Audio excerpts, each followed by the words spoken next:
할렐루야. 아멘. 거룩하고 복된 주의 전에 나오신 여러분 다시 한번 진심으로 환영합니다. 아멘.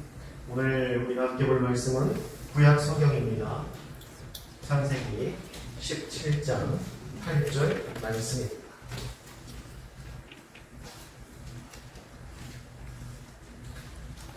창세기 17장 8절 말씀을 저번에도 우리 같이 공독하도록 하겠습니다. 같이 읽겠습니다. 시작. 내가 너와 내 후손에게 내가 거리가는 땅 곧 가나안 온 땅을 주어 영원한 기업이 되게 하고 나는 그들의 하나님이 되리라. 아멘.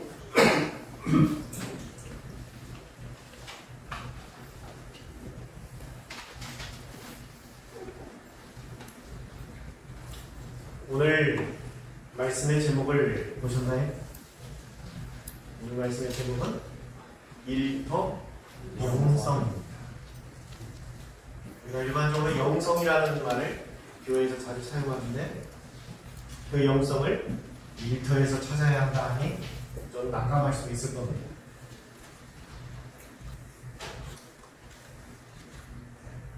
우리가 예수님을 믿고 구원받은 이후에 또 하나님의 부름을 받아 주의 종이 되신 분들이 있습니다. 저 역시도 하나님의 귀한 부름이 있기에 그 목사의 소명을 감당하고 있습니다. 그런데 만약에 구원받은 모든 성도들이 다 목사가 되고 선교사가 되고 또 전도사가 된다면 어떨 것 같습니까? 좀 더 세상이 더 은혜스러워지고 거룩해질 것 같지 않습니까? 예수 믿는 성도들이 전부 다 목사님이 되고 전부 다 선교사가 되고 전부 다 전도사가 된다면 얼마나 은혜스러울까 그런 생각을 합니다. 그런데 제가 실제 이스라엘에 있을 때 그 한인 교회에 거의 대부분의 성도가 다 목사님 또는 선교사님 또는 전도사님이었습니다. 약 한 70명 정도 되는 성도들 가운데 약 60명 정도가 그 목사님과 선교사님과 전도사님의 가족들이었습니다. 대단하죠? 그리고 딱 10명 정도가 일반 성도였습니다. 비율로 놓고 본다 하더라도 이 교회는 완전히 목회자 교회입니다. 예배가 끝나면 일반적으로 인사할 때 우리들은 잘 지내셨습니까 집사님? 성도를 이렇게 인사하는데 거기서는 예배가 끝나면 잘 지내셨습니까 목사님? 예, 잘 지냈습니다 목사님. 주고받는 인사가 다 목사님으로 시작해서 목사님으로 끝났습니다. 교회 목사님들이 이렇게 많으면 참 많이 은혜스럽고 또 많이 경건할 것 같은데 또 그렇지만은 않습니다. 사정이 있어서 예배 못 나오는 목사님들도 계시고 골프 치러 간다고 못 나오는 목사님도 계시고 빠질 것도 또 다 빠지더라고요. 그리고 일반 성도들처럼 다툼도 있고 또 분쟁도 있고 그래서 설명하지 않으면 목사님들만 모여있는 교회인지 아니면 일반 성도들이 이렇게 있는 교회인지 구분하기가 어렵습니다. 참 희한하죠? 강단에 서면은 달라지는 목사님인데 또 이렇게 앉아 계시면 그냥 성도들처럼 변하는 것 같습니다. 제가 왜 이 말씀을 드렸느냐? 하나님께서는 우리가 모두 목사나 선교사가 되어 살아가기를 원하시지 않습니다. 또한 우리가 그렇게 예수 믿고 다 목사가 되거나 선교사가 되어 살아갈 필요도 없습니다. 여러분들은 성직자라는 말을 어떻게 생각하십니까? 일반적으로 우리가 목사님이나 선교사님, 전사님들을 성직자라고 예우하여 부릅니다. 거룩하게 직분을 감당하는 분이다 라고 해서 우리가 구별지어 성직자라고 말합니다. 근데 제가 성경을 연구하는 사람이죠. 성경을 아무리 찾아봐도 성직자라는 말은 없습니다. 또한 그러한 의미를 내포하고 있는 단어도 하나님은 한 번도 사용하신 적이 없습니다. 하나님은 주의 종을 또 당신께서 쓰시는 사람들을 성직자라고 부른 적도 없습니다. 이 성직자라는 표현은 사람들이 목사님이나 선교사님 또 전사님들을 좀 구별지어 다르게 부르기 위해서 만들어낸 말입니다. 이 세상에 보냄받은 우리들 가운데 하나님께서는 너희의 그룹은 좀 더 거룩하고 너희는 덜 거룩하다라고 구별하신 적도 없습니다. 한 사람 한 사람 우리를 이 땅에 보내실 때 우리를 거룩한 자리에 세우시고 좀 덜 거룩한 자리에 세우신 적도 없으십니다. 하나님은 우리를 그렇게 거룩으로 구별하시지 않았습니다.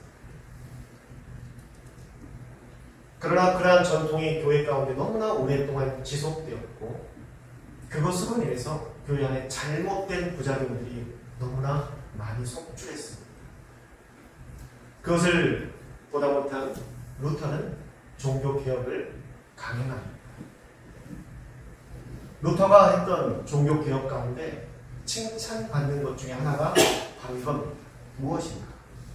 성직자와 평신도의 경계를 허물었다는 겁니다. 루터가 한 종교개혁 가운데 참 칭찬받는 대목 중에 하나입니다. 루터 이전에는요, 성직자와 평신도들은 경상하지도 않았습니다. 아주 특별하게 구별지었습니다. 대화하지도 못했습니다. 늘 그 발 앞에 조아렸습니다. 늘 경배했고 우러러받고 존중을 표해야 했습니다.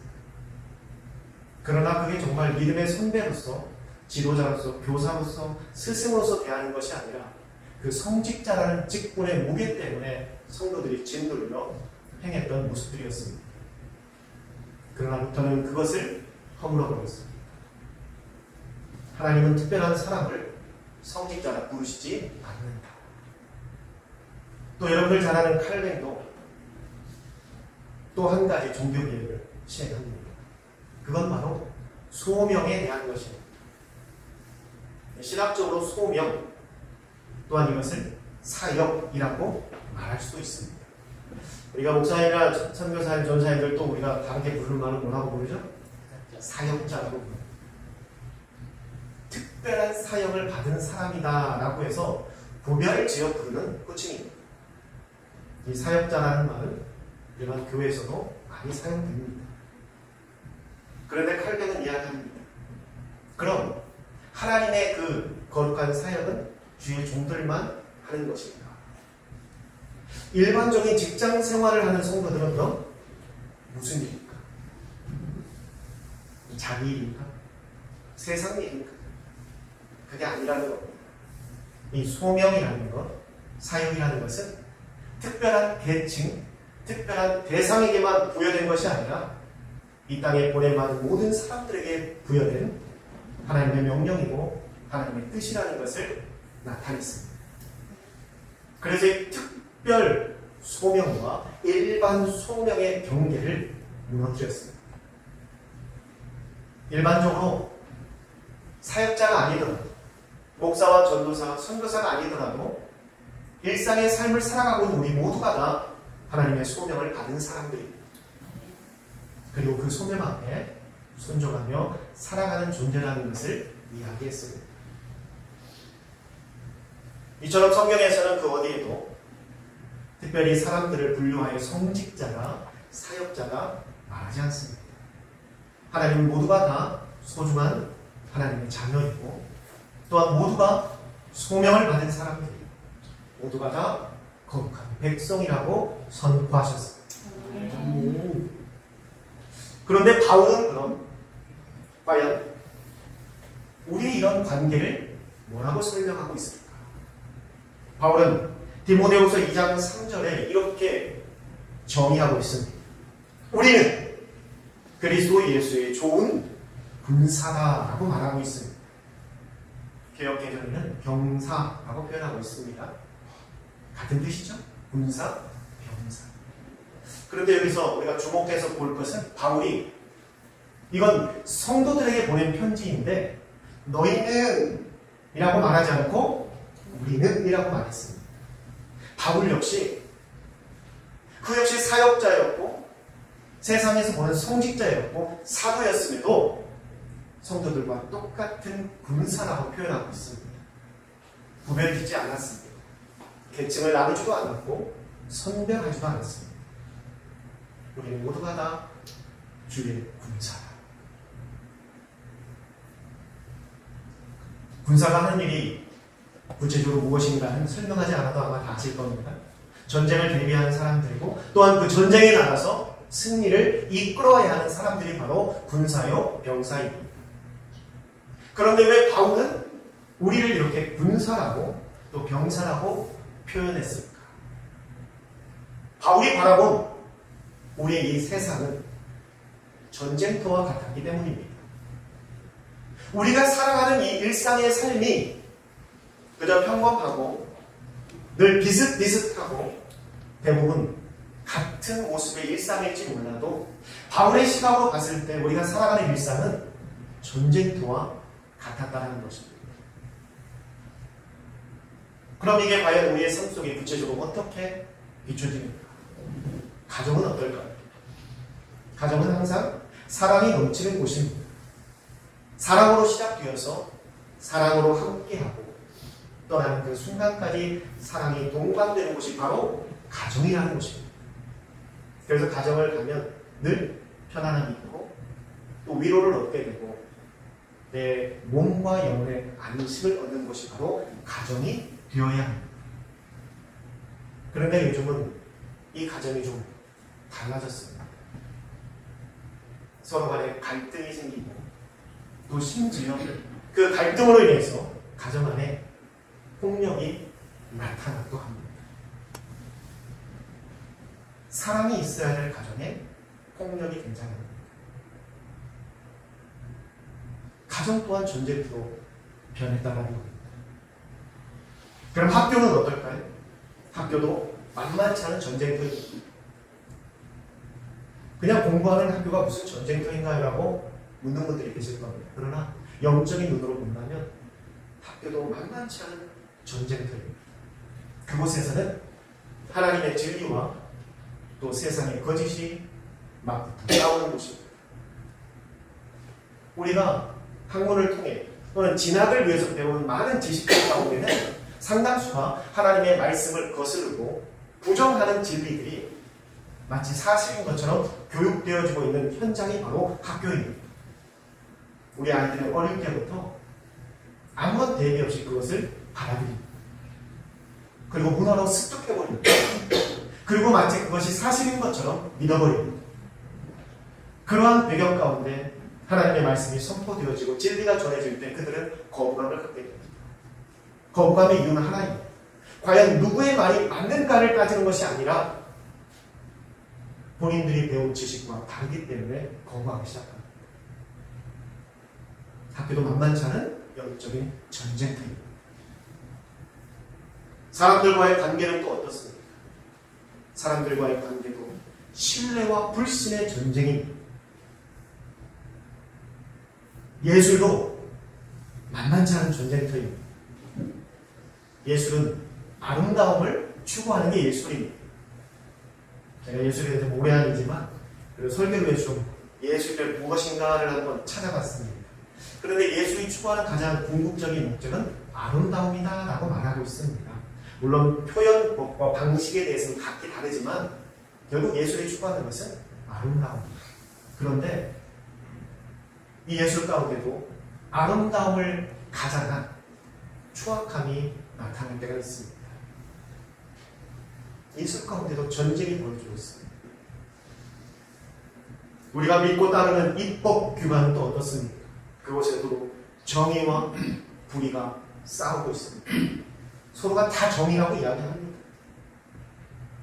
서로 상충되는 이야기를 하고 있는데 둘 다 정의라고 말한다면 둘 다 불의일 수도 있다는 겁니다.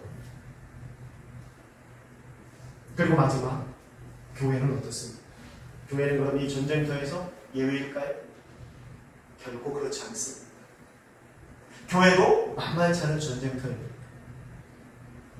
교회에서 무슨 전쟁이 벌어지느냐 하고 다들 의아한 표정을 하고 계시는데, 가장 대표적인 건 교회는 끊임없이 하나님의 뜻과 사람의 생각이 충돌하고 있습니다.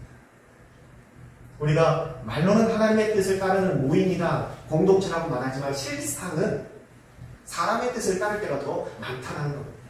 단지 포장되어서 그렇게 나올 뿐이지. 이처럼 우리가 살아가는 곳곳은 매우 심각한 영적 전쟁이 벌어지고 있다는 겁니다. 그런데 더 안타까운 것은 바로 여기 앉아 계신 여러분들이 이제 살아왔고 앞으로도 살아갈 여러분의 일터와 일상은 이 모든 것이 다 모여있는 것입니다. 그렇죠? 어느 것 하나만 존재하는 게 아니라 이 모든 게 마치 종합 선물 세트처럼 다 모여 어우러져 있는 것이 바로 여러분들이 살고 있는 일터이고 일상이라는 것입니다. 정말 치열합니다. 여러분들이 살고 있는 이 일터와 일상이 얼마나 치열한지는 이미 예수님께서 예언하셨습니다. 마태복음 10장 16절에 예수님이 그 제자들을 보내면서 이렇게 말합니다. 보라, 내가 너희를 보내니 양을 일 가운데 보냄과 같도다 라고 말씀하셨습니다. 여기서 말하는 양은 바로 여러분들을 이야기하는 겁니다. 여러분들을 세상 가운데 보내는 것이 마치 양을 일 가운데 보내는 것 같다. 주님도 알고 계셨습니다. 여러분이 살아가는 그 삶의 현장이 일터가 얼마나 치열한지, 얼마나 냉혹한지, 또 때로는 얼마나 처절한지,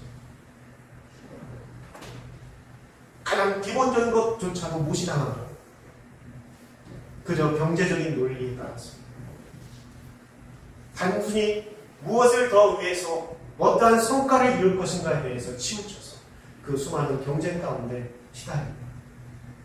그 경쟁에서 도태되면 사회에서 완전히 도태되어 버리는 그런 현실. 사실 예수님은 좀 순화해서 표현했던 거지, 양보다도 더 일이보다도 더 심각한 것이 바로 지금 여러분들이 살아가고 있는 일터이고 일상이라고 볼 수 있습니다. 그래서 이 세상에서 내가 일을 하거나 일상을 살아가면서 내 믿음을 지키고 살아간다는 것이 그래서 쉬운 일이 결코 아닙니다. 주님도 알고 계세요. 여러분들이 직장 생활을 하면서 믿음을 지킨다는 것, 일상의 삶을 살아가면서 사람과의 관계를 유지하면서 그 믿음과 신앙을 지킨다는 것이 얼마나 어려운 일인지를 우리 주님도 알고 계셨습니다. 그래서 이야기하시잖아요. 내가 너희를 보내니 양을 이리 가운데 내모는 것과 같다. 죽으러 간다는 겁니다. 여러분, 이리 가운데 양을 던져놔 보십시오. 어떤 일이 벌어지겠습니까? 그냥 이리들이 달라붙어서 무릎 뜯어요. 그 현장에 주님의 자녀들을 보내고 있다는 겁니다. 그런 곳에서 믿음을 지킨다, 신앙을 지킨다는 것이 얼마나 어렵고 힘든 일인지를 우리 주님도 알고 계신다는 겁니다. 그럼 이러한 현실 속에서 과연 우리가 나의 일상과 일터에서 나의 믿음과 신앙을 과연 어떻게 지키고 나가야 할 것인가? 나의 영성을 어떻게 유지하며 나가야 할 것인가? 이 일터 영성에 있어서 가장 대표적인 한 인물이 있습니다. 그 사람은 여러분들 잘 아는 요셉이라는 사람입니다. 요셉은 형들의 시기에 노예 상인에게 끌려가서 애굽의 보디발이라는 사람의 장수에 노예로 팔려갑니다. 그리고 그곳에서 그가 최선을 다하고 열심으로 일해서 그 집의 집사가 됩니다. 성경을 보면 이 보디발이 요셉이라는 청년 노예를 그 집의 모든 가사를 책임지는 총무 집사로 삼았던 이유가 있습니다. 그 이유는 무엇이냐? 요셉에게 세 가지가 있었어요. 충직함, 성실함, 그리고 정직함이 있었습니다. 지금 요셉은 노예로 그 집에 와 있습니다. 그리고 보디발은 수없이 많은 노예들을 겪어봤고 지켜봤습니다. 그러나 하나같이 노예들은 그들만의 노예 근성이라는 게 있습니다. 노예 근성이 무엇이냐? 주인 앞에서는 열심히 합니다. 그러나 주인이 돌아서면 안 합니다. 위험하고 힘든 일을 피합니다. 어떻게든지 노력을 키웁니다. 어떻게든지 모면하려고 합니다. 그저 그때만 모면하고 대충대충 넘기려고 하는 게 바로 대표적인 노예 근성입니다. 왜? 일해도 자신의 것이 아니기 때문에.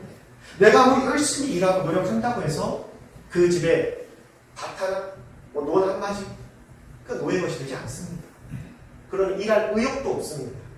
할 책임도 그냥 시키기 때문에 어쩔 수 없이 모면하게 사는 게 노예의 삶이었는데 요셉은 달랐다는 겁니다. 보디발이 무엇을 시키든 그는 늘 그 일 앞에 충직했고 성실했고 진실했다는 겁니다. 그 모습을 보디발이 보고 집안의 총무집사로 세우게 됩니다. 창세기 39장 3절에 보면 보디발은 그러한 요셉을 바라보며 이러한 말을 던집니다. 참 어떻게 그 노예에게 주인이 이런 말을 할 수 있을까 하는 생각이 듭니다. 보디발이 이렇게 말합니다. 나는 너의 모습을 통해 너와 함께하는 하나님을 봤다라고 말합니다. 얼마나 참 축복된 말입니까? 주인이 노예에게 던진 말이에요.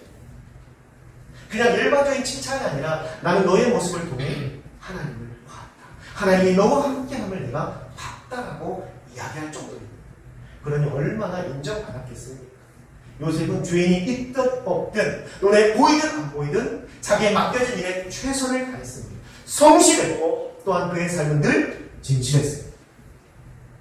보디발은 그 모습을 봤기 때문에 비록 노예이지만 자신의 모든 가산을 감당하는 총무 집사라는 그 직책을 부여하게 됩니다.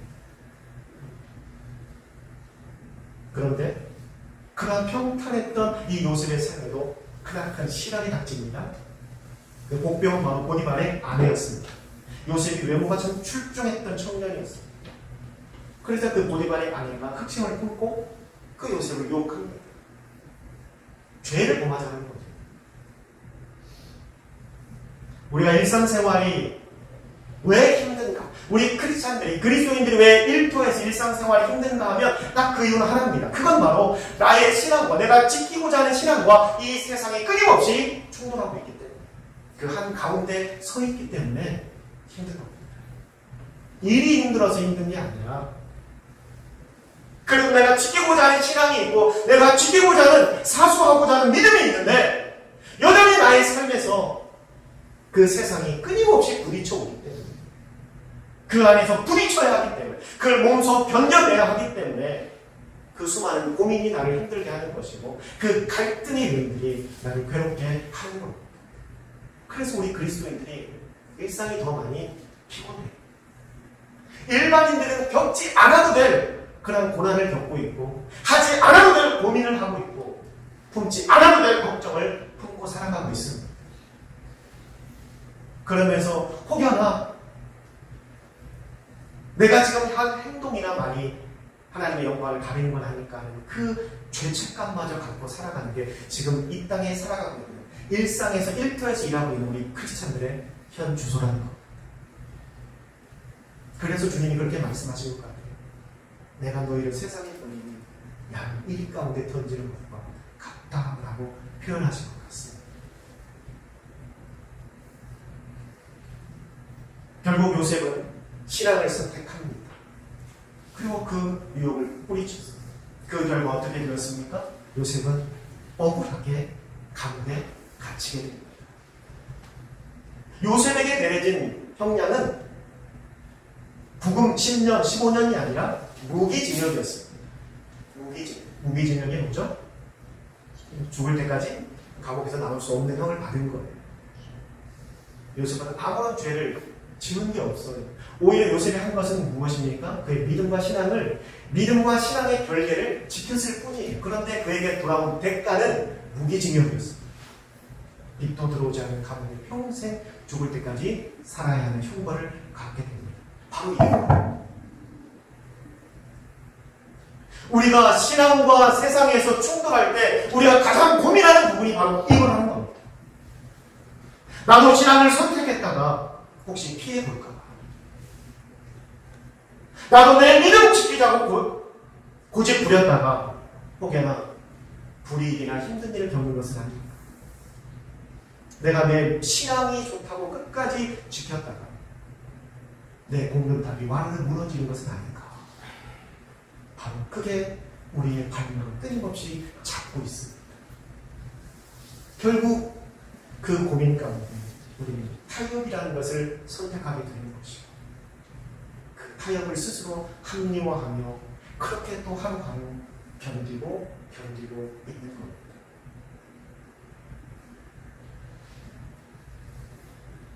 사랑하는 성도 여러분, 물론 우리가 살아가는 세상에서 그 믿음과 신앙을 지킨다는 것이 얼마나 힘든지 우리 주님이 말씀하신 것처럼 아마 여러분들도 피부로 느끼고 계실 겁니다.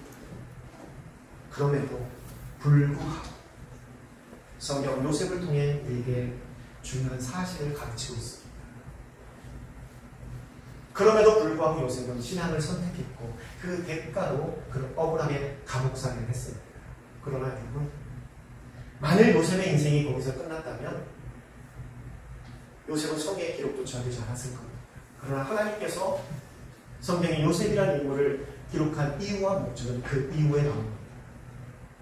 그럼에도 불구하고 요셉은 신앙을 선택했고 하나님은 그것을 통해 이제 본격적으로 요셉이라는 사람의 인생에 개입하십니다. 그동안은 물론 하나님의 은혜가 있었고 하나님의 인도하심이 있었지만 그 모든 것이 요셉의 선택이었습니다. 그러나 그 마지막 순간 요셉이 끝까지 믿음을 사수하고 지키는 결단을 통해 하나님은 이제 본격적으로 요셉이라는 사람의 인생에 들어가십니다. 하나님이 누구이십니까? 전제를 말씀으로 창조하신 우리의 창조주이십니다. 하나님은 못하신 일이 없으십니다. 모르시는 게 없으십니다. 안 계신 곳이 없으십니다. 그러나 하나님이 내 인생에 들어오시더라. 왜 들어오셨을까요? 어떻게 살아보려고? 아닙니다. 가장 선하고 가장 복된 인생으로 만들어져요. 하나님 요셉의 인생에 들어가셨어요. 그리고 그 인생을 완전히 바꿔놓습니다. 요셉은 하나님께서 펼치실 인생 앞에 그 어떠한 수고도 노력도 했다는 증거가 성경에는 없습니다. 오로지 그는 그냥 감옥에만 있었어요. 감옥에서 할 수 있는 게 뭐가 있을까요? 아무것도 없어요. 그런데 하나님께서 그 감옥에 사람들을 붙여주시고 그 사람의 마음을 바꿔주시고 바로를 만나게 하시고 그리고 심지어 이 요셉을 애굽의 2인자 총리로 만들어 세우셨습니다. 하나님의 작품입니다. 하나님께서 그 요셉의 인생에 들어가 그 요셉을 그러한 사람으로 만들어 놓으셨다는 겁니다. 성도 여러분, 세상을 선택하면 언제나 불안하고 불안전한 나의 선택을 믿고 살아야 합니다. 그러나 신앙을 선택하는 순간 내 인생에 이제 하나님께서 역사하십니다. 하나님은 단 한 번도 우리 모두가 다 성직자가 되라고 말씀하신 적이 없습니다. 여러분을 목사처럼 살라고 말씀하신 적이 없어요. 여러분을 전도사처럼 살라고 말씀하신 적이 없습니다. 그러면서 골로새서 3장 23절 이렇게 말합니다. 너희가 무엇을 하든지 마음을 다하여 주께 하듯 하라. 어디에 어떠한 일을 하든 어떠한 직분을 맡아 하든 어떠한 일에 종사하든 주께 하듯 하라. 오늘 우리가 함께 본 본문의 말씀은 하나님께서 아브라함과 그 후손들에게 하신 언약의 말씀입니다. 내가 너와 내 후손에게 내가 거류하는 땅 곧 가나안 온 땅을 주어 영원한 기업이 되게 하겠다라고 약속하셨습니다. 참 축복된 약속이죠. 너와 너의 후손에게 영원히 함께할 기업을 주겠다는 겁니다. 우리는 이 대목이 너무나 좋아요.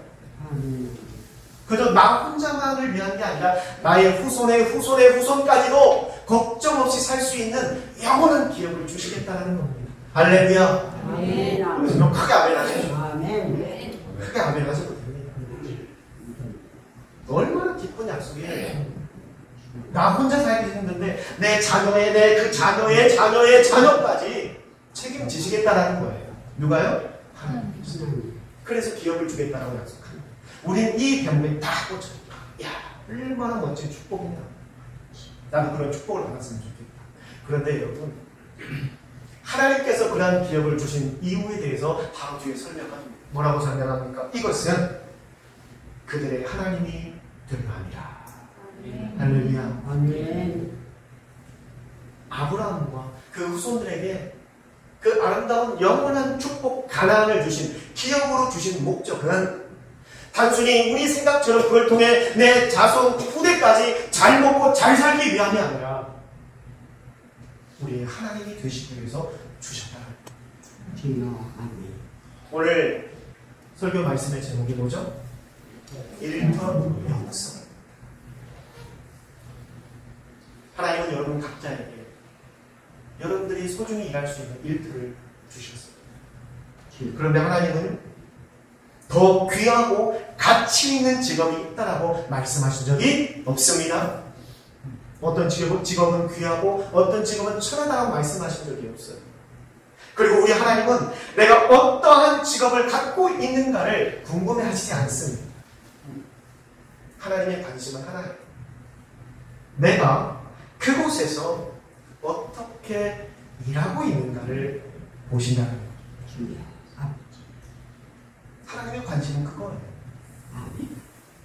내가 세상에서 사람들이 부러워하는 직업들을 갖고 그곳에서 일하는 것을 하나님께서 칭찬하는 것이 아니라, 그걸 관심 갖는 것이 아니라, 그게 좋은 것이다, 중요하다고 말씀하시는 것이 아니라, 무엇을 하든 내가 맡은 자리에서 최선을 다하고 내가 어떻게 그 일을 해나가고 있는가를 하나님이 보신다는 거예요.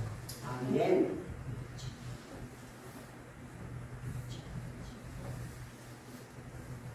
일터 영성이란 바로 그겁니다. 요셉이 그랬던 것처럼 하나님께서 보시고자 하는 것처럼 여러분들 각자의 자리에서 목사처럼 살아가는 게 아니에요. 선교사처럼 살아가는 게 아니에요. 나에게 맡겨진 일에 최선을 다하십시오. 아멘. 나에게 맡겨진 일을 성실히 하십시오. 아멘. 그리고 여러분에게 맡겨진 일을 진실하게 하십시오. 아멘. 그거면 다. 아멘. 그거면 돼요. 아멘.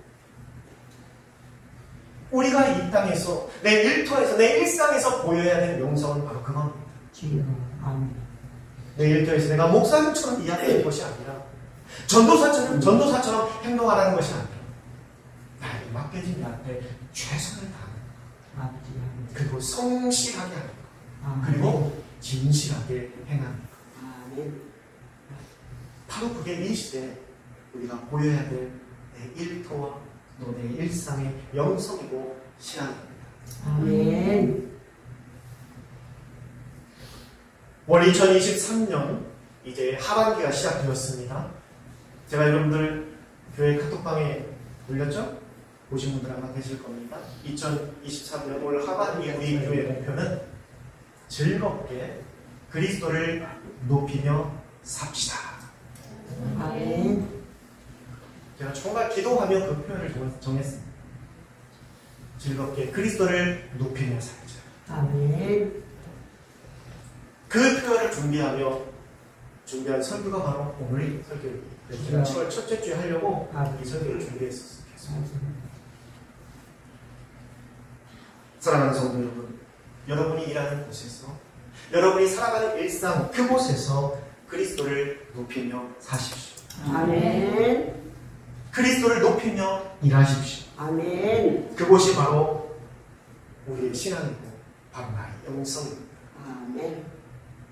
이제 우리가 고민해야 할 것은 어떻게 하면 더 성공하고, 어떻게 하면 더 승진하고, 어떻게 하면 나의 연봉을 더 올릴까를 고민하지 마시고, 내가 하는 일 가운데 어떻게 하면 그리스도를 높이며 즐겁게 일할 수 있을까를 고민하시기 바랍니다. 이제 앞으로 여러분의 고민은 큰 고민이 되었습니다. 여러분, 목사로 살아가는 것과 일반 성도로 살아가는 삶이 좀 다를까요? 어떻게 생각하십니까? 인상을 좀 푸십시오. 설교가 끝났습니다. 인상을 푸십시오. 어쩔 수가 없습니다. 유튜브로 또 영상이 올라가다 보니까 설교가 제가 좀 길어졌어요. 목사로 살아가는 삶과 우리 성도로 살아가는 삶이 좀 다를까요? 전혀 다르지 않습니다.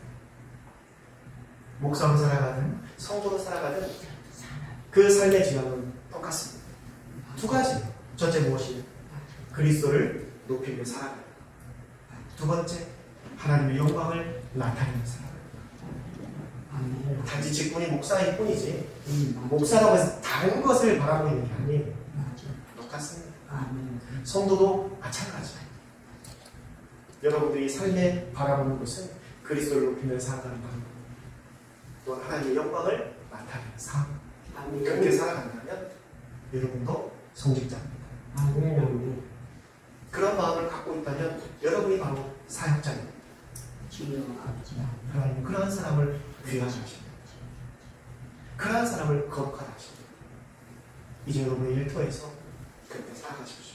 아멘. 세상 사람들 신경 쓰지 마시고 이제 우리의 길을 걸어갑시다. 아멘. 내가 맡은 일 가운데 최선을 다하고 성실하게 진실하게 행하며 내가 어떻게 하면 좀 더 즐겁게 그리스도를 높이며 살까, 어떻게 하면 그리스도를 높이며 일할까 고민하시고 하나님의 영광을 바라보시기 바랍니다. 아멘. 마지막으로 하나님께서 여러분에게 꼭 이 말씀을 전하라고 하셨습니다. 이건 양창호 목사의 말씀이 아니라 하나님께서 여러분에게 꼭 전하는 말씀입니다. 귀 기울여 들으시기 바랍니다. 양해친 내교의 성도 여러분이 일터에서 그 신앙을 소중히 지킨다면 하나님께서는 이제 여러분의 일터를 책임지시겠습니다. 아멘. 그렇게 우리에게 말씀하셨습니다. 우리 일터를 책임지시겠다. 꼭 이 약속을 여러분 가슴에 새기시고 앞으로 또 살아가게 될 여러분의 일상과 일터에서 그 귀한 믿음과 신앙을 지켜나가시는 여러분들 되시길 주님의 이름으로 축원합니다. 아멘. 기도하겠습니다. 귀하신 아버지 하나님, 오늘 하나님 말씀을 통하여서 우리가 살아가는 이 일상 그리고 일터가 얼마나 치열하고 또 전쟁과 같은지를 깨닫게 되었습니다. 우리의 신앙과 세상이 충돌하는 그 현장 가운데서 너무나 많이 고민했고 괴로워했고 아파했고 또한 시험에도 들었습니다. 그러나 이제 하나님의 그 귀한 뜻을 알았고 또한 우리가 어떠한 영성으로 살아가야 하는지를 알았습니다. 아멘. 오늘의 이 말씀이 이 험한 세상에서 끊임없는 충돌 가운데 놓여있는 그 상황에서 저들의 힘이 될 수 있게 하여 주시고 아멘. 저들을 지켜주는 버팀목이 되게 하여 주시옵소서. 아멘. 우리 양일 집내의 모든 성도들이 저들의 삶의 일상에서 또한 일터에서 하나님을 찾게 해주시고 아멘. 그곳에서 그리스도를 높이며 즐겁게 일하고 즐겁게 살아가는 인생들이 되어줄 수 있도록 하나님 축복하여 주시옵소서. 아멘. 이 모든 것 살아계신 예수님의 이름으로 감사하며 기도드리옵니다. 아멘.